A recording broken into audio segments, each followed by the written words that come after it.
Hi everyone, from me, Brent Graham, Thursday night, 9 o'clock time for the Handicap Rugby Chat That Matters.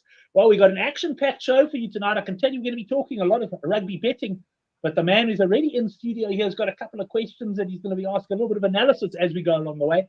So I'm going to introduce him while I let our other guests into the studio. It's Oracle. Oracle, good to have you on the show, mate. And how did you go last week overall?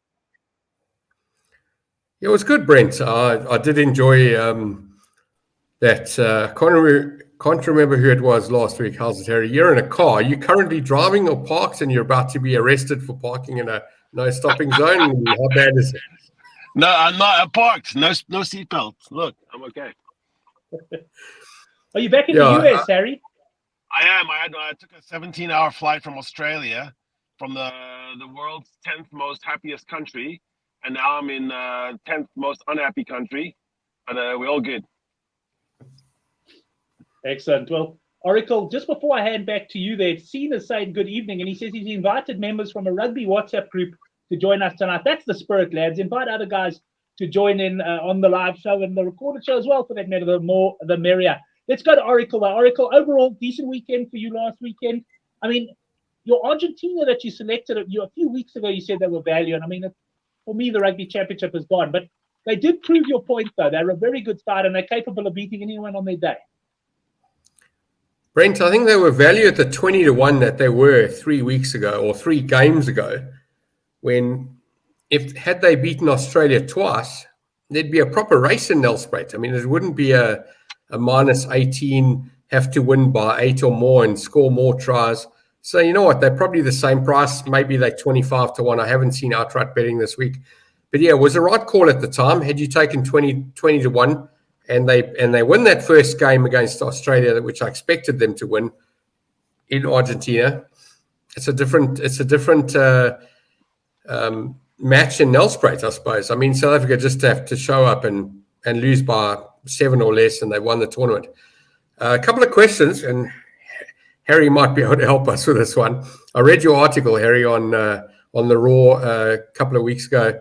I can't remember which one it was, but it was very well written. And you inspired me to write again, so I will come out. And I remember you telling me write some stat stuff, and I'll get there. But I got a question. So I noticed at the end of the game last week, I don't know if you guys noticed, but Argentina were shown in video and picture on live TV holding a trophy above a Rugby Championship banner at the bottom, and they're all sitting there. And the guys are asking me, like, I've got a lot of people that enjoy rugby asking me, like, what was that? And I'm going, maybe it's them taking a picture of them with the Rugby Championship in case they win. So they've already got it filmed up next week in Nelspruit. And I do know that we have a trophy with Australia, the Mandela Plate, and we have the Freedom Cup with New Zealand. But I'm unaware of us having a trophy with Argentina. So I have no idea what that was. My mate gets onto Reddit during the week, and he asked the same question.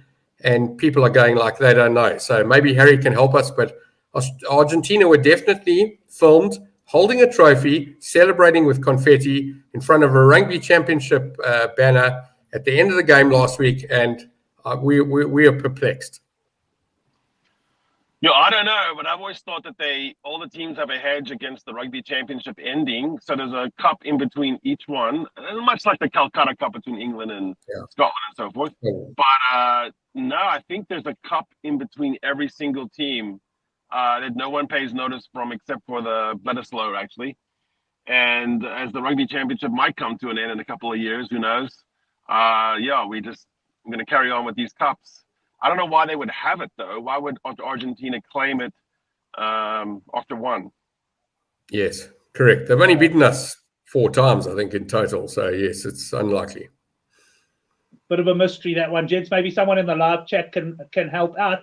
Harry, we're going to kick off the opening game with you. But first of all, just share your experience. You were recently over in Oz for the Bledisloe Cup. Is that your first Bledisloe you've ever attended? First Bledisloe, and it was only from the Australian side, which means that half the crowd was All Blacks supporters. They might have been living in Sydney or Sydney environs, might have come over. Most of them probably were living in Australia. Australia has about, 750,000 Kiwis living inside it. So I don't know what the Bledisloe feels like from the other side, when it's all Kiwi support, because I'm sure that's more 95-5. But I can compare this experience between that and recent matches that I've been to in Cape Town or Durban or Joburg, and I will say there's not anything near the noise, the vibe, the tension. It's quite pleasant as a neutral because no one's standing up in front of you at all ever, and you can always see everything and notice everything because it's like quiet in there except for the DJ. But I think everyone went into that one. All the Kiwis thought they were going to pummel the Wallabies. The words I heard were bully. We're going to bully them. And so in press conferences, which I was able to be in post-match, it was obvious the Wallabies were much, much happier. Joe Schmidt almost viewed that as a win. Harry Wilson was chuffed. He was, giving hugs and high fives. Just to be in touch at the end was everything for these guys who just, only a year ago were just getting spanked over in France by Wales. It's quite a turnaround. In Fiji. Yeah. Yeah, no, 100% a good turnaround there. Just to say, welcome to all the guys in the live chat. We've got a hell of a turnout here tonight. Seeing some of your lads definitely coming in there. Eugene, welcome to you. Eugene saying maybe they thought a win against the World Championships gives you a right to some sort of trophy, gives you the championship. But Harry, let's get into this game. We've got New Zealand now against Australia. This game taking place, of course, in Wellington, where Australia have a better record than they do, I think, anywhere in New Zealand. They do, and New Zealand, for that matter, tend to battle a bit in Wellington. I think it was Argentina that beat them there. But we've got a handicap that's been pretty stable all week. New Zealand, 19-point favourites. Bookies just expecting New Zealand to come out and finish off the job they didn't. They started last week, but never got done. What are your views on this game? Oh, it's a brave spread there, 19.5. There's not that much change fundamentally between these two sides, except a little more belief in the Wallaby side. When you're the one that finishes strong and the winner is praying for the clock to run, and Wallabies would have been thinking, if we keep playing for 10, 15 more minutes, this is the problem, guys. All Blacks are a 1-hour team. They're the best 1-hour team in rugby right now, but rugby's 80 minutes. And that final 20 minutes, which always was the best friend of New Zealand, is now their worst enemy. The Wallabies have named a team, and it looks like they will once again have a pretty strong bench. You look across at New Zealand, all they've done is switch Beauden Barrett to 10, Damon to 23, and there's not a whole lot else they can do because the dirty little secret is by not playing overseas players and by not having a strong competition to be involved in, they don't have the depth anymore that they can guarantee that final 20. So in my mind, you will have a situation where the Wallabies will enter this match having tightened up some of the loose structural slide defense things that they had, which allowed Will Jordan to waltz in for free and drop the guy that, patted him as he went by, Nick White. So you have a stronger defense off the jump. I don't think they're going to leak 21 points in whatever it was, 10 minutes. And it'll be a proper test match. I do think New Zealand will win because this time they'll do the same thing. They'll plug some holes as well. But I think of a lower scoring match with the Wallabies in or thereabouts with about an hour to go. And then who knows? Kicking will probably play a part here. Beauden Barrett's not the most reliable kicker at the Cape Town. You guys all remember 2018 against the Box, which was sort of the true beginning of the Rusty era when we knocked off All Blacks in Wellington. Wellington is like Durban for the All Blacks. They have a terrible record there. People are discussing whether they should ever play a test in Wellington again. So no, I think 19.5 is way off. I would say it's going to be inside 10. All Blacks win just because they have the better starting team and they should have a lead going into the final quarter. I want to come back to you on this game, Harry, because I've got something I saw on the breakdown the other night I want to ask you about. But let's get Oracle's view on this game. Oracle, we've got a big handicap here. And are you going to tell me the bookies have got this one right, or is there some value to be had for the punters? No, I'm going to agree with Harry, and I'm going to say a couple of slightly different things to him. But first thing I was going to say, it's not just Kings Park, Harry. Kingsmead cricket ground, same story. The Proteas don't want to play there because they don't win there either. So maybe it's the East Coast coastal weather. Sorry. So my bloed is groen. commented that I didn't know any players. I'm going to tell you my Blitzes Krun. I learned a player this weekend called Fraser McBride. I think I've got his name correct. And I'm going to say if he's in the squad on Saturday against New Zealand, you can take 5 points off this handicap. That guy's worth almost a try on his own. I was very impressed with him. I heard when I'm watching a rugby game and I hear the same player called out by the commentators sort of 4, 5, 6 times, I sort of take notice and go, okay, never heard this guy's name. What's he on about? What's he doing? I do know the other guy. I think his name's Price, number 14, the winger, or sometimes he plays fullback. I recognize him. He's quite a good-looking guy. I am into women, so don't get me wrong here, but he's quite a good-looking guy. And Fraser McBride. So I do know 2 players, and I definitely know that Nick, number 9 character, always just causes cuck with the referee. But I've got to say, listen, Australia got to lose here. Sorry? Yeah, he's been dropped. He's Nick White. Right, okay. So then I only know 2 players in the team. I know the guy that got the 100 test matches only because he's been on my screen so many times. But anyway, and in fact, I'll just spend 30 seconds talking about that. So we've got a couple of records, actually. We've got the guy chasing, what's his name? Etzebeth chasing Matt Field's record. We've got this guy that just got the Australian record. And we just had that Argentinian guy when he scored the try 2 weeks ago or 3 weeks ago getting a record. So it's quite nice to see that players have gone through the ranks and all 3 of the countries or 3 of the 4 countries have had record appearances, which is very nice. Anyway, so last week I tipped Australia first half, New Zealand to win the game. I got it wrong. So New Zealand won the first half, Australia won the second half. I'm going to suggest that we go with what happened last week. I think New Zealand will come out fighting in this Wellington game, and as Harry and Brent have pointed out, it's a weak stadium for New Zealand. Don't know what it's all about. Don't know why it is. I'm a stats person, and that sort of baffles me very often. But I do think that Australia got nothing to lose here. They've got a couple of decent players. Who's the Oracle number 10? Elton Giantjes, obviously. I think Australia can give them a go, and I think 19's way too much for this fixture. Last week it was too much. I think it's too much this week as well. I'm not a big punter on this. I'll take a small stake on a New Zealand first half, Australia second half, or halftime, full time, whatever they call it, and I'll have a small punt on Australia to win on the board. I think it's a very big price. I won't really bother with a handicap, but I do think it'll be a close game. I'm in agreement with Harry. I think we're looking at a single digit here, but I do think New Zealand start off the better team. Right. Just before I bring Harry back in again, I just want to comment on the points line there. 57.5 has been edging up. A PokerBet always first out here in South Africa. They came out mid-50s and it's edging up. But I'm also in agreement with Harry. I think unders, and Harry, you didn't point it out as such, but you said you fancied a bit of a low-scoring game. I looked at the record in Wellington between these sides. Probably over the last 20 years, they've met 6 times. Not once has this points line been reached in Wellington. Wellington's one of those grounds where the wind tends to swirl around. Humidity sitting at there in the 80s, from what I can see. It's not ridiculous humidity, but it's going to be a little bit slippery in that. And I think unders points could be the way to go here on this game. I think if you're not sure on the handicap or you're not sure on the team selection, then you could do unders. Stefan reckons he's going to go New Zealand 1-12. Stefan, you'll get a nice price on that. But Harry, I want to bring you in. I was watching the breakdown. I normally like to watch the breakdown when New Zealand are struggling a little bit, because actually, to be honest, I like to watch Jeff Wilson and JK and that. And unfortunately, none of them were on the show this week, right? But they had a lady, and I think the guest. I'm sorry, I actually have forgotten her name, but she was talking about, and she loves stats, Gav, like you. She was saying she loves stats, and she was going on.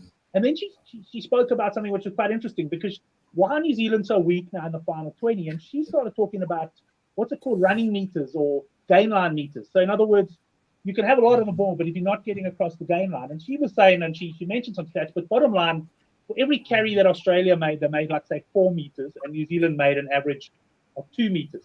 And I remember, without knowing that stat, looking at it when we played them as well, and it just seemed like physically when South Africa got the ball, we made more yards than New Zealand. And I wonder if that to me seems like quite a good explanation. But so what she was saying is the New Zealand teams of old would tire you out in the first 60 minutes and then put you to bed. But even though they're doing lots of good thing with the ball and that, they don't have the power up front, that physical presence to really wear teams down anymore. And the more I thought about it, the more I thought, gee, I think she's onto something there. What do you think of that, Harry? No, it's true. And so I'll tell you the stat for the whole Rugby Championship is this. Argentina and South Africa on top, and they have a good 0.6 yards, meters post contact advantage, and they are, I think, almost a meter per carry advantage over Australia and New Zealand. So you're looking at the two teams at the top and the bottom being separated by gain line, and it's a big thing in rugby if you cannot generate gain line from a standing start, courtesy of Jasper Visa or Pablo Matera, these hard carriers. New Zealand only has one such guy. It's Wallace Satiti, but he's new and he doesn't really know the places to go yet. And so their breakdowns, speaking of breakdown, their breakdown's in trouble. You look at the loose trios this week, Harry Wilson, Rob Ballatini, and Fraser McWright are a better loose trio than the New Zealand trio of Sam Cane, who's a little bit past it now. He lost a tackle over, he lost the hooker, the Australian hooker, just ran over him. Artie Survey has always been an undersized 8, and that's starting to catch up with him. And then you have a series of people that try to throw in to plug the gap, but none of them are actually filling the gap. So what's happening is everything we used to say about New Zealand now applies to them in reverse. The Blacks are fitter, so are the Wallabies. So you cannot tire teams out that are fitter than you. The loss of Whitelock and Retallick has not even come close to being fulfilled. So they're always underpowered now in that lock. And most of the people they brought in for new blood are old blood, like Damien, 50 caps, Bowden, 100 caps. There's nothing new. So all the teams know exactly what Bowden Barrett will do. There's no surprise. There's no innovation. What you're looking at is New Zealand in decline, but also in denial about it. It's the reason why they denial because it's a slow decline. They're not falling off the edge, but they're going from number 1 to number 2 to number 3 and headed down to number 4, unless they can find some real hard nut carriers and win the breakdown again. What's interesting you mentioned about bringing old players back, because I quickly Googled the age of Retallick and the age of Sam Whitelock. Now, Whitelock's 35, so I don't think he'll be back. I think Retallick was 33, and I started thinking, I've got a feeling we're going to see Retallick come back at some time in the future, because they really, really are, as you say, struggling to replace those guys. Tango Foxtrot, before we get into the next game, Ireland ranked number 1 in the world. Believe me, I've got a lot of Irish mates, and I've got a lot of WhatsApp this week saying we're number 1 in the world. And I'm saying, well done, guys, well done. I'm really looking forward to that New Zealand-Ireland game at the end of the year, I can tell you that. But before we get into the next game, guys, the Oracle's got a question for you and me, Harry, and I'll bring it up here. And we are going to talk now Argentina or Box Argentina. But Oracle, you can ask the question, but I've just sort of summarized it there on the screen. Yeah, so Harry, the journalist, I'm sure you've read quite a bit this week, and obviously Brent as well. A lot of people blaming Money Lebok, and I called him today. What did I call him? Money Belok for some reason. Anyway, missing the 3-point kick at the end of the game. And I said to him, you know what? You can't blame a kicker for missing a 3-point kick when you had a 17-point lead. But anyway, despite that, so in other words, I'm telling you that the reason for the loss or the excuse for the loss was not the miss of the 3-point kick at the end of the game. Is there a point of the game where you felt South Africa lost it? When you were watching the game and you thought they've lost this game or they could lose this game, and you went over the 50% line to say they're more likely to lose it? Was there something that happened in the game that you noticed? I'm going to tell you at the end after I hear Brent and yourself, and I'm interested to know what you guys thought was where South Africa lost the game, assuming it wasn't the 3-point kick at the end of the game, in other words. Yeah, I think real time when I was watching it with a bunch of Aussies, I said when it was 14-0 and then the decision was made to go 17-0, I said, I think sometimes in those situations, I want to keep going, go for the try, kick to the corner, and keep doing it until we make the referee find the card in his pocket. There's something about that referee and the way he was reffing that made me think it's momentum driven. So if you just keep, it's the moment where instead of going to 21-0 with a card, we went to 17-0 and everyone's on the field, allow the RGs to sniff. And at home, far away. It's like we were playing on Mars. The pictures there. I always felt like you want to make sure that your foot is on their neck, otherwise they're at your throat. And so that's hindsight. But I do remember saying that at the time, like, no, jugular. I'm not sure 21-0 would have been enough, by the way, but it would have sent a big message to the referee that that you can start carding them, because it was the card which was followed that I think switched things. Yeah. Yeah, and I think, Gav, just to come in there, I thought the same question for me. So first of all, when I was watching at 14, though, I was happy they took the points. And my reason totally different. I was over 51.5 points in the game. And I always believe, and I know Henrik kind of believes this, I think, as well, when you're on overs point at that sort of line, you actually want every point taken early on. You don't mind 7 points, 3 points. And my fear was, you go to the corner, you eat up 5 minutes in, you don't score a try. So I was quite happy with the 3. But when I look back on the game, Harry, 100% agree with you. I think there was an opportunity there to put a team down and also, send a message to the ref, send a message to the team. Obviously, yes, the yellow card was another one. And I guess when you look at the whole Manie Lebok thing, and, it's an interesting one because, yes, you can't. I mean, should we have been in a situation where we needed 3 points to win the game? No. But obviously, that was a fairly basic 3 points that we should have got to win the game.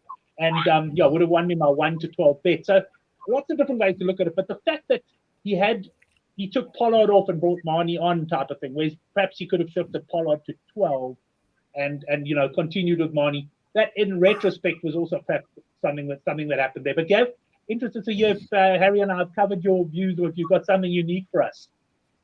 You haven't, and I'm going to start with a question I asked you last week, and you tipped the 1-12. I said, which one's worse, Argentina winning by 1 or South Africa winning by 13? And you said Argentina winning by 1, and you got what you asked for. But I'll tell you what, I'm watching the game, and we're leading. And I'm looking at the clock, and it's 63 minutes, and we get a penalty. And Manie Lebok kicks for the corner, but he misses. He goes he kicks it dead. And straight away, I said to my wife and my kid, I said, that's it. That was an opportunity. We should have taken 3. So to go back to what Harry said earlier, you got to take 3, and Joe Lyons, 100%. You don't lose a game when you're 17 points up, number one. But when you're on the jugular, you got your foot halfway on the neck at 63 minutes, and you're taking a kick for the corner, you got to make touch. And my kids are fly off, and I've always said to them, don't go for the 5-meter line. Touch is more important. Making touch is more important than missing touch. So, and if you look at risk and reward, if you miss touch, you're in huge trouble. If you make it, as we saw with Sasha Feinberg Gomazulu, I hope I pronounced it correctly, a couple of weeks ago, kicking into the 5-meter line, and the crowd going wild, and commentators saying what a great kick it was. It's like royalty and peasantry, almost in a couple of meters. So for me, Manie Lebok makes touch there, we win the game. Because if we don't score the try, as Harry said, we'll probably get a yellow card for a couple of penalties, or we grind out a 3-point penalty and get the 3 points and we win the game anyway. But at 63 minutes, you don't miss the kick. And as soon as I saw that happen, I knew straight away we were in massive trouble. We went from odds-on favourites before that kick to maybe we win afterwards. I don't know. There was a massive swing that 63 minutes kick for the corner where he missed touch. So I'm going to bring Harry back in there because I'm interested in your view on this, because I agree with, first of all, it's hard to argue with Oracle there. I think that miss of touch was huge. But I also know that Manie tends to go for the corner. And if I think back, it was the warm-up at Twickenham. I mean, I've never seen such brilliant touch kicking from penalties as Manie delivered that day. So he does tend to shave it off. If I look at Argentina's penalties, they also kicked some absolute monsters out on the 5-meter line. And when you go for that 5-meter line from distance, you are taking that element of risk and reward. And I think that some coaches have got the view, and I'm starting to lean in this direction. I used to agree with Oracle, like just stick it out to touch on the 22 or whatever. But the fact that on the 5-meter line, teams don't contest the line out. They practically give you the ball. Is it worth the gamble of going for that 5-meter, knowing that maybe 1 in every 10 kicks or maybe 2 in every 10 kicks you're going to kick dead? Or do you take a slightly more conservative route and aim for the 10-meter line? If you miss kick it, you might get on the 5. What are your views there, Harry? Yeah, okay, so this is complicated because it has stats driven all around, right? But it's one of those things in kicking, we do have really accurate stats, so we can actually see what happens. The same guy, Marty LeBook, that misses touch is the same guy who misses for poles, and you contrast that to Andre Pollard, who kicks between 80 and 85%, Marty between 45 and 60% in the last 3 years. Andre's really good at kicking for touch too. When he goes for the 5 to 7, 5 to 8, he gets it much more than most fly-offs. I think he's one of the best in the world on that particular stat, which is ice cold veins, go for a really good line kick.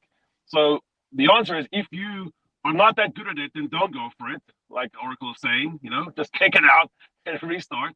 But if you know that you have that in your golf bag, if you do have a 2-iron, you have a 3-iron that you can hit under a tree, around the tree, onto the green, it's like anything else. If you know how to do that, that's one of your points of difference. So Andre does have that. He knows he has that, and he goes for it.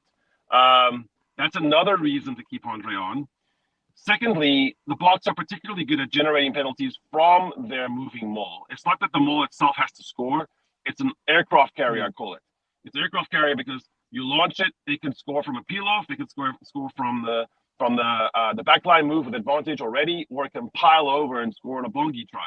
So there's you just want to have excuses to launch a maul. Like it generates cards, penalties, tries, points. It's almost like the thing that keeps on giving, because very few times can you remember when the Boks were pinged for something on a rolling a maul. So those are all factors into it. Oracle and I kind of agree here, because I was saying go for the rolling maul in the first half, and he's saying in the end just take the points. They are flip sides of the same problem. Is how do you go up by enough where the game is put to bed? And 21-0, sorry guys, but I think that is game, set, and match, because from 21-0 you have scoreboard pressure, and then you don't see the same. You don't get the card. And if we don't have the card, then we go up maybe 24, 27, and then, it's game. So, that's all retrospect. And by the way, Marty's got to make the kick. It's not that he lost the game per se. It's that Marty would say to himself, I hope he says to himself, I have to make the kick because I cost my team. I think he does say that to himself, and he's going to make a better shot this time. Yeah, 100%. I think you're right. I think in a way, Rusty wants to see Marnie in those sort of situations, because I think the fact that he keeps faith in Rusty, and Henrik made the point there. I mean, Marnie's contestable kicks were brilliant throughout the game. He's a brilliant fly-off, there's no question. And Rusty, more than anyone else, wants him to nail those pressure kicks. And the only way you can improve that part of his game, aside from practice and that, but the pressure part, you can't create at practice. The pressure part, he's got to take those kicks in the big games. And when he starts nailing them, then Rusty will have achieved his objective. If he never does, then at some point Rusty will probably say, right, okay, we'll have you around the fringes of the squad, but we can't afford to have you on the field as our kicker. But I think Rusty was happy he had that opportunity. Not happy with the result, of course, but anyway. Let's get Oracle to kick us off then on the actual betting front. Now, we've got a handicap here that opened 20.5, went down to 18.5. It's hovering around. I sold now 19.5 before the game. A points line of 56.5, excuse me. Now, I did the preview early on this one because PokerBet, and we're very fortunate here at the moment that PokerBet do come out early with lines. They came out at 51.5, and I sent this one out with Graham's guarantee, and I haven't yet decided what's going to happen when I get one of these wrong in terms of the market movement. But my guarantee was, guys, take 51.5 points. This will not be there. I even said at the end of Thursday, and fair enough, the line has moved. This is a high-scoring sort of ground, generally speaking, certainly in provincial rugby. Oracle, what do you think here? We've got a big handicap, and we've got what's looking now like a fairly big points line. Where's the smart money going? Excuse me, Brent. So a 19.5, I'm going to tell you, is not a big handicap. Argentina coming to South Africa over the years from 2012, 2011, I think it's 2012 when they started coming over here, handicaps have always been in the teens. In fact, I remember seeing minus 24.5 in South Africa. And I know that when they started those first couple of years in New Zealand, they were plus 27, plus 28. So I'm going to tell you 19 is not massive. It's probably about right. However, I'm going to give a caveat to this, to use Harry's eloquent English. This is a potential banana peel. I'm South Africa win this game. I'm going to tell you they win this game. South Africa win the championship. They win the game. But I don't know they've got the motivation to smash this into the 20s and 30s. And I'm also going to say I don't think they can. This is a team that is on the up and up. This is a Tiger Woods after 3 majors winning and sitting in a press conference and they're telling me he's 9-10. He's going, at those odds, I'm not backing myself. Argentina beaten South Africa, Australia and New Zealand in the same year. Massive year for them. They could finish second. They're unlikely to, provided that New Zealand win the game on the weekend. They're not guaranteed to finish third, but they more than likely will finish third. It'll be their best year ever in this tournament. We're talking about this in the office, actually. I remember having conversations in 1999 when they were talking about putting Italy into the Six Nations and saying, yeah, it's a bad decision. And it took Italy a long time before they beat everybody. They have beaten everybody, but they're not going to win the tournament. And in fact, I'm going to suggest Italy won't win Six Nations while I'm alive. And I'm 53, and I'm likely to live for quite a while. However, on the other side of it, Argentina are definitely likely to win this tournament in the next 10 years. I mentioned it last week with the language thing. Nobody follows Argentinian press or journalism or sports websites. We don't know what's going on there. They don't even have a provincial system going. They've got club rugby going on over there. And every year, I mean, this year they showed up with an under-20 team that came to Cape Town and beat the South African under-20 team. So these are kids that have been playing each other in school. They haven't played other countries. There's definitely a good footprint or grassroots level of rugby in Argentina. Sorry, not Argentina. I think they come close in this game in Elspeth. They're going to go for it. We just want to win the game. This is a classic cup final. You want to give me, I mean, we all remember the 2011 World Cup final with New Zealand and France. I think the handicap was 16. I was all over the 16, had a small nibble on France on the board, but I knew it was going to be close. New Zealand didn't run away with it, and South Africa are definitely not going to run away with it this weekend. I'm a plus Argentina punter here. In fact, I'm going to suggest you take the 1-12 or you take a plus 10.5, and this will be a close game because they're good. This is their best season they've ever had in their entire history. This is their best year, 2024 for Argentina. Well, I want to bring Harry in there now, but I also just want to bring up Joe's post here. Under 5 tries worth of punt. Penalties won't be kicked to touch, but to posts. Now, it's interesting, this, Harry, because what is Argentina? We all know the Boks. I believe the Boks are going to come out here and firing and looking for the big win. And I do believe they've got the hunger to go for that. But what about Argentina? They've had their win. They've generally struggled to go back-to-back. And let's face it, we can talk about this as a Rugby Championship decider.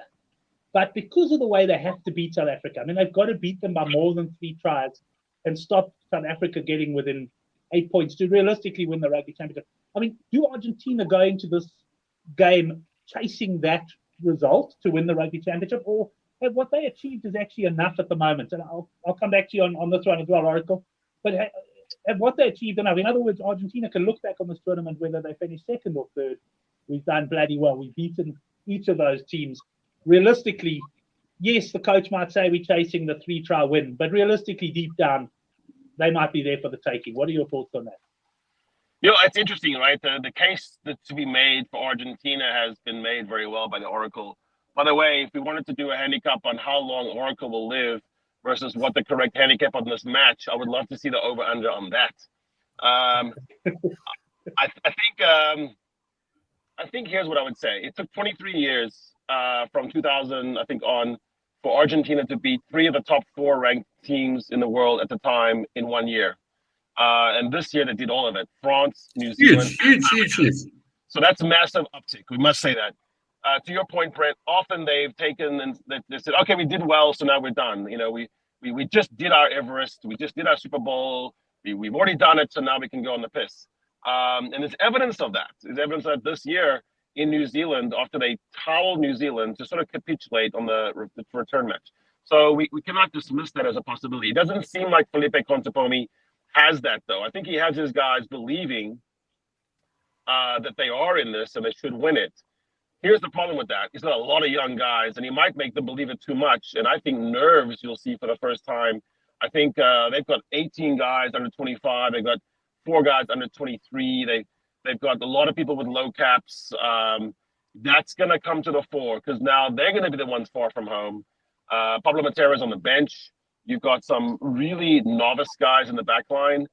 I actually think this is going to be a high-scoring game for the Springboks. Also, from what I hear inside the camp of the Boks, they're pretty upset. They're wuss. And I think there's going to be some scores settled. There's some people who are embarrassed. And the 7 that were kept behind. Can you imagine how upset Peter Steph du Toit was watching that on TV? Can you imagine just the level of fury inside like Damon Delende's brain, the way he gets? He's a quietly angry guy, right? I think they're going to be some tries scored, and they're going to want to rub it in that you are the younger brother. You're not there yet. You don't know some things that we know. and here's the proof of it. That stadium also is really good for the Boks, and it's a really fast track surface. And I also think starting Mani, I think they've given him this like go to the races. I think Jaden Tamani is a quick 1-2, and you're going to see some outside backs have some. I also think Fassi's too quick. If they can just give that boy some lane, some tram, I do not think the Pumas can catch him. So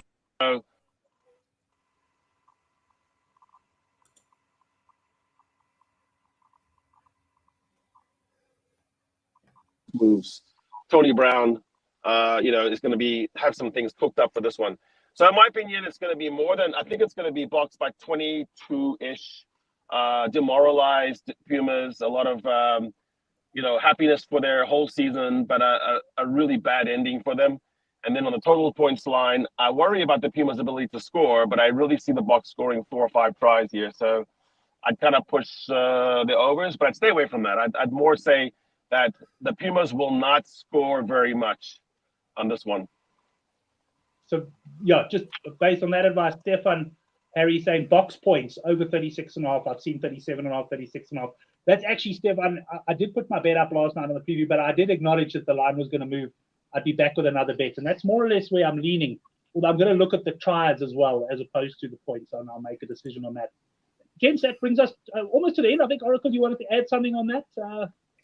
Yep. Yeah, sorry. What's that? 56 minus 19. That takes it to 36-18. 36-18. I'm going to tell you, South Africa haven't scored more than 31 points in the stadium against anyone. They've played 4 times. They haven't won by more than 10. So I'm a stats like.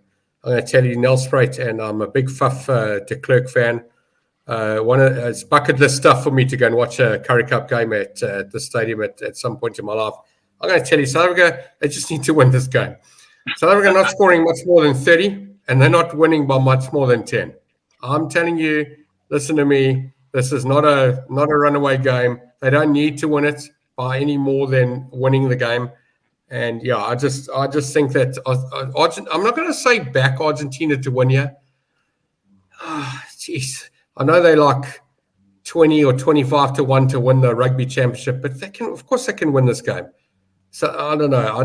I'm a plus punter here. I'm sorry, I'm a plus punter and a little bit on the board. This is Nelspruit. This is that zebra. This is a zebra stadium. No. Yeah, that's the one. That's the one. Dinesh is saying, Dad's saying the Springboks are sealed with an emphatic win. I'm very much in his camp there. I think the Boks will get this done well. And yes, on the isn't this Brent? Isn't this the town where Giant Cheese got done in the hotel with some scandal with the masseuse or the physio or whatever it was? Yeah, I think South Africa arrive in this town and Ike start tuning them and reminding them. I don't know. I think this is a little closer than people think. Mark Dunphy says Pumas on the plus for him. Right, guys, there is URC. Now, Harry, I didn't even speak to you beforehand. Have you looked at you want to chat a little bit of URC? If you need a bolt off, no problem as well. We're just going to run through the games, I think, because there's a few South African teams obviously playing. Do you want to hang around or you need to get somewhere? I haven't looked because I was just flying from Sydney, so I couldn't add anything except I think Akker will be Duhan in the brothers duel. That's all. Okay, 100%. But Harry, thanks, mate. It's been great having you back on the show. And cracking weekend of rugby to look forward to. Appreciate it, mate. Thanks a lot. Oracle. Live long, Oracle. Prosper. Bye. Thanks. Cheers, Harry. Live long, Oracle. I like that one. Joe Lyons, lads, the most important thing to remember, no matter what happens, Is Ireland number one in the world? I so absolutely Brent, love it. before we go to URC, let's look at that. So South Africa win they win the quarterfinal, they win the semi-final, they win the final of the Rugby World Cup. They then take on Ireland, who beat them in one game. They beat Ireland. They beat New Zealand twice. They beat Australia twice. They lose one game to Argentina in Argentina, and suddenly they're not number one. You know, I'm all for these rankings and whatever, but geez, that doesn't sound right to me. I don't know. It's a little bit odd, and I'm not going to say that. Yeah, I'm not going to say it's wrong or what. It just doesn't feel right. I mean, I don't know. No, I think it's difficult to have rugby rankings. You don't have a global season, so I mean, it's weird to think like. And I'm not arguing. I don't know. I mean, they're a side that's actually got the only side with the dominant record against us recently. So you've got, I mean, no argument there. But it's very difficult to have rankings, and just quite a funny thing before we move on to URC as well. You know, in the past, New Zealand, a lot of New Zealand critics have always said, you know, South Africa do nothing in between World Cups. All very well coming out and winning the World Cup. They do nothing. And this week, I actually had a sort of a Twitter discussion with a New Zealand guy who say, no, New Zealand are going to win the next World Cup. Razor's got 3 years. It doesn't matter what happens in between the World Cups. All they focused on is the World Cup. And I was just laughing to myself because I thought that's what we've been saying for 8 years. And now the New Zealanders are saying it. To say like, all of a sudden the Rugby Championship is not that important anymore, you know? With, of course, now that we're winning it. But, excuse me, good to see how everyone changes. But well done to the Irish. As I say, I know a lot of Irish people, a lot of respect for Irish rugby as well. And I can't wait for Ireland against New Zealand. But, Gab, let's just skim through this. I'm sure I've had a look at a couple of the games, but not all of them. We've got Glasgow, of course, the defending champions, minus 12.5 against Benetton. Points line here, 49.5. And I must say, the way Glasgow play their rugby, they were involved in a tight game last week. And even Benetton, I'm leaning towards the overs here. Anything catch your eye? I'm going to say that this team did so well last year, this Benetton team, starting against Glasgow. First up, I'm going to say 12 points is enough. And again, I go back to the Currie Cup many years ago. Grick was playing away, Cheese is playing away, the occasional Griffins team and these smaller teams. Double-digit starts in the first 1 or 2 weeks were almost unheard of because everyone's fresh. I mean, we saw the Griffins start to go at the end of the Currie Cup. The last couple of games, they were absolute rubbish. First couple of games, they would have given a fight. I'm going to say I like this Benetton team from last year, and I think that a plus 12.5 start is decent. It's worth a small unit. I wouldn't go bigger than that. But, yeah, small punt, Benetton plus for me. Right, and I'm leaning towards over there, but there are two games, of course, on the same time on Friday night. And this one, I have seen a forum post on the Good for the Game forum. There is a link down to that below. Leinster minus 29.5 up against the Dragons. We've got a points line here of 61.5. I believe conditions absolutely terrible for this game. So possibly an unders play here, or alternatively a Dragons unders play, probably at around about 14 or so. Gab, anything here for you? Yeah, that's the first thing I'd say. Can Leinster win by 80? Of course I can. They can also win by 50. I'm going to tell you that Dragons not scoring, again, you take the 61, you minus 29, so let's call it 62 minus 30. That gives you 32, divide that into 16. You take under 16, under 15, under 14. Dragons are not scoring that. I'm an unders Dragon punter here. Don't care what Leinster do, sorry. They can win this game by any amount. Dragons are not scoring more than 15 points in this fixture, even against a half Leinster team. There we go. Chris saying Dragons 100%. So very I think Leinster to win to 0 is also a runner here. Correct. Yeah, I think I'm in agreement there. I don't have a points line for this next game. Bulls minus 9.5 against Edinburgh. I know, Gav, you're not necessarily focused on team selections, but a few Springboks have been released back. The Bulls definitely getting a couple of those. They are quite strong favourites here against an Edinburgh side that pushed Leinster at home last week, losing by 2 points in a high-scoring game. Anything here? Yeah. So my issue here, never mind knowing the players or not, and in this case, I wouldn't worry about the home team. I'd be more concentrated on the away team. So how strong is the Edinburgh team that's coming to South Africa? If people know that, and again, it is generally priced up in the fixture, and I'm going to tell you minus 9. First week up in South Africa against these teams. This is very different to what I've just said for the European teams.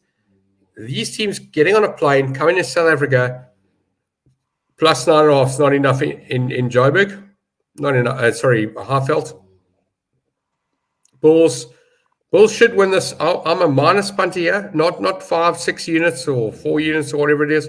I'm a Bulls minus punter here purely because it's the first week. This team's coming to South Africa. The advantage is definitely with the home team. Even if it's a weaker team, the advantage is still with the Bulls. And whether it's 9 or not, we'll see after the game. But I'm yet to see the seriousness that these top tier URC teams are bringing teams to South Africa. I had a chat with a mate of mine. I know we're going to get to the Lions game in a minute. And I said to him, how serious in fact, my question was last year at the end, I said, Leinster want to win this tournament. Why are they coming to South Africa with half a team? What are they doing? We've seen Munster come with a better team. Ulster have also come with a better team. They don't arrive in the first week, or the first couple of weeks. And you know what? When Ireland don't win this tournament, I suppose they won that one in Cape Town with Munster. But if we go through a couple of years and Ireland are not winning this tournament, maybe they rethink sending teams over. And you'll remember, Brent, in Super Rugby, Crusaders came here, Blues came here, Hurricanes, Highlanders, all those big New Zealand teams, they came with full squads. They didn't play around coming to Cape Town or Joburg or Pretoria or Durban with half a squad. They knew they were in trouble. They came with a proper squad. Sure, leaving 1 or 2 players behind is fine, but they came with full-strength teams, which is exactly why I tipped Argentina last week. South Africa went over there with half a squad. Not half a squad mathematically, but they didn't take their full team. And if you're serious about a tournament, especially if your South African leg is in this URC is early, Edinburgh coming out for the first couple of weeks and they're going to be Europe bound for the rest of the tournament. Have a go. Put everybody on the plane. And if you're worried about everyone dying in a plane crash, put them on 6 planes. But come with everybody to South Africa, play your game and get your points, maximum points you can, and go back again. Joe just making the point about the calendar there when you have the cup games as well. And I do think, and I haven't actually looked at Edinburgh's side, but I do think there's a good chance they will field quite a strong side. I still think the Bulls will be too strong for them. But there are those situations where teams will rest. And let's face it, the Stormers, for example, have done that the other way around, and that they've rested players and sent a weakened team to some of the Champions Cup matches, for example, against Leicester. I remember they dropped or they left quite a few behind. So I take your point. There should be a good game. I think the Bulls have had a week to recover from their disappointing semi-final loss against the Sharks. They've obviously got their full URC squad and a couple of Boks coming back in. I think they're going to be too strong for Edinburgh and they'll put them away in them, but obviously going to be looking very carefully at the points lines in that game. Zebre plus 14.5 against Munster. I can tell you, last week, all 6 games ended within 5 points, which is quite something, all 6 URC games. So here we got Zebre at home to Munster. To me, Gav, I look at this and I go, well set handicap. Looks about right to me. Yes, I agree. But if you're forced, you've got gun to the head, you're going to go, for me, I'm going Zebre plus. They're the home team. 14's enough. It's 2 tries. They've got to win by 3 scores or more. Second week. Does Munster, how strong is that team, number one, and do they want to get themselves into injury troubles playing an Italian team? They're going to win the game. Munster win the game, but I think Zebre win the handicap, yeah. Again, small, 1 unit play, just feels right. Yeah. This is a tough one. These early URC games, I'm not getting too involved. This, the Welsh Derby, although both teams played actually, a bit above that from my expectations last week. You've got a minus 2.5 and a points line here of 48.5. I'm going to tell you I'm out of this game, but if you want to, you can always go by my New Zealand rule I had many years ago in Super Rugby. When 2 New Zealand teams are playing each other, just take the plus. So this is a quarter point, take the plus.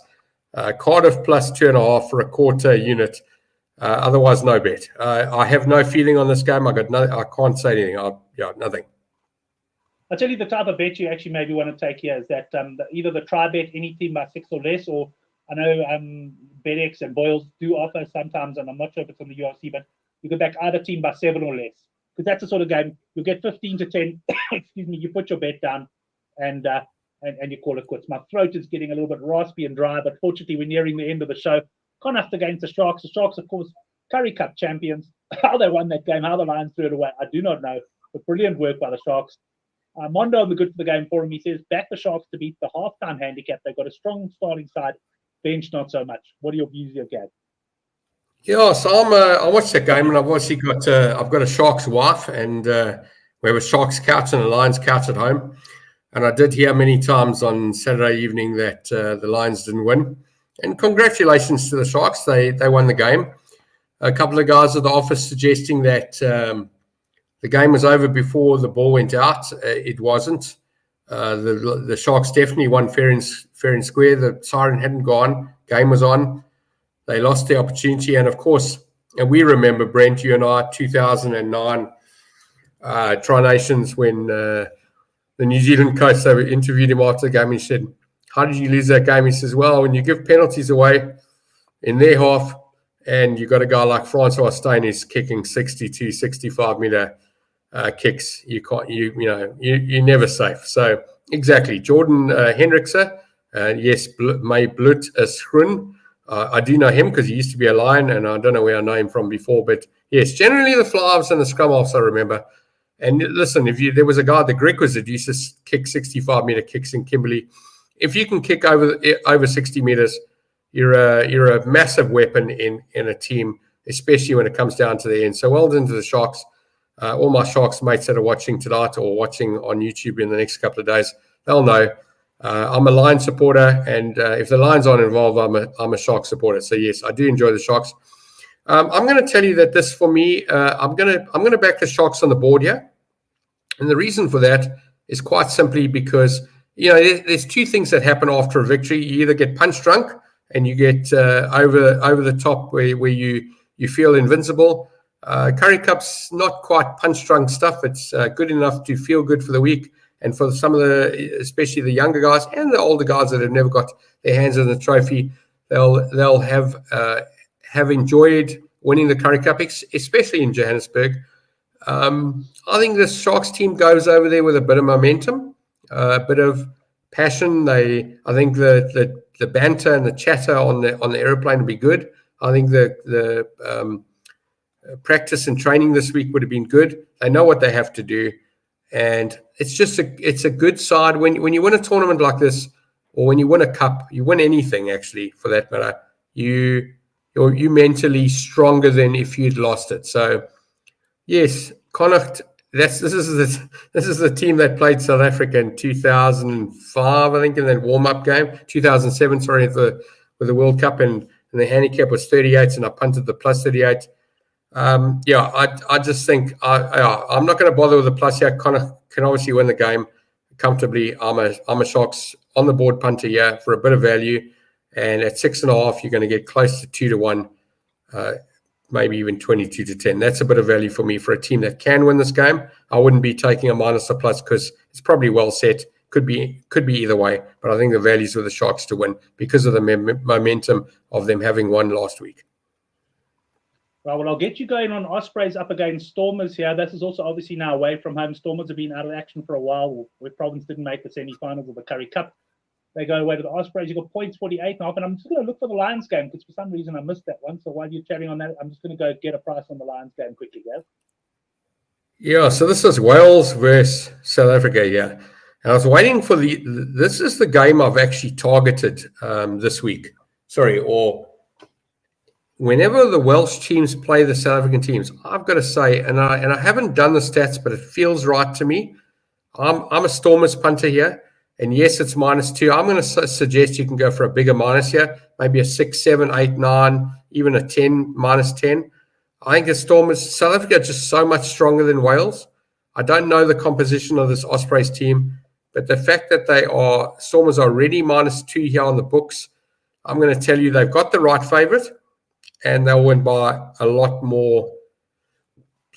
They'll win far more comfortably than the handicap suggests. I think this is a double-digit Stormers win, depending on the weather. If it's really crappy, then just take the Stormers to win on the board. But if it's decent weather, and these kind of fixtures, I take the game. I take my bet closer to kickoff. I'm not a Tuesday, Wednesday, Thursday punter when it comes to a game in Europe because of the weather. So I'd rather wait until I can see what's going on and make my decision there. But I definitely like the Stormers here. They've had a big break, and Wales have done absolutely nothing for me. Right, Lions, I missed this game for whatever reason. It wasn't up with the bookie that I looked at the handicaps. Lions -6.5 against Ulster. Of course, Lions here, we talk about the Sharks, Gav. You were saying Sharks, obviously, yes, they've had to travel, but in a good mental space. I mean, the counter-argument could be for the Lions, had they recovered from last week mentally, or is it a case of, well, put behind them already, they're at home, let's put Ulster away? Okay, so this is a game where Ulster won last year. It was quite close, I think. I think they won by 3 or 4 points. I can't remember exactly. And I was a Lions punter in that game. And that wasn't a full-strength team. I do think that this, the Lions are not involved in the Springboks except for the two guys that got wrong, Edwald van der Merwe and Morne van der Berg, whatever his name is. There you go, May Blitzer Skrin. I know 2 Lions players, and that's my team. That's as far as it goes. I only know 2. But, I like Lions here. A bit of retribution for last year, first game up.